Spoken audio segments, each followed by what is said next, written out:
नाज़रीन गिरामी, ये थे दो भाई के जो सऊदी अरेबिया से पाकिस्तान आए और पाकिस्तान के इंतहाई खूबसूरत शहर के खूबसूरत लोगों के लिए इस्लामाबाद के अंदर इंतहाई खूबसूरत स्टाइल से कॉफ़ी शॉप बनाया। और सिर्फ कॉफ़ी शॉप ही नहीं, उस कॉफ़ी शॉप को इन्होंने अरेबिक टच दिया। किस तरह से अरेबिक टच दिया मैं आपको अभी बताता हूँ। यहाँ पर सारी रात अरेबिक स्टाइल का म्यूज़िक चलता रहता है और लोग इंजॉय करते रहते हैं। यहाँ पर जो कप इस्तेमाल होते हैं यानी प्यालियाँ जिसको हम अपनी देसी ज़ुबान में कहते हैं, वो भी इन्होंने सऊदी अरेबिया से मंगवाई हैं। और चीनी की जगह यहाँ पर खजूर इस्तेमाल होती है और वो खजूर भी पाकिस्तानी नहीं है, सऊदी अरेबिया से मंगवाई हुई है। और इन लोगों का ये चैलेंज है कि हमारी तरह की कॉफ़ी पूरी दुनिया के अंदर कोई नहीं बना सकता है। सर ऐसा ही है, इनका ये कहना है कि हमारे स्टाइल की कॉफ़ी पूरी दुनिया में कोई नहीं बना सकता।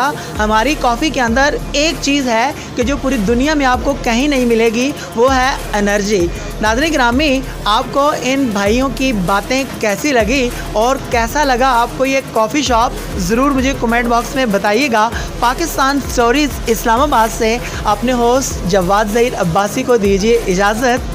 अल्लाह हाफिज़।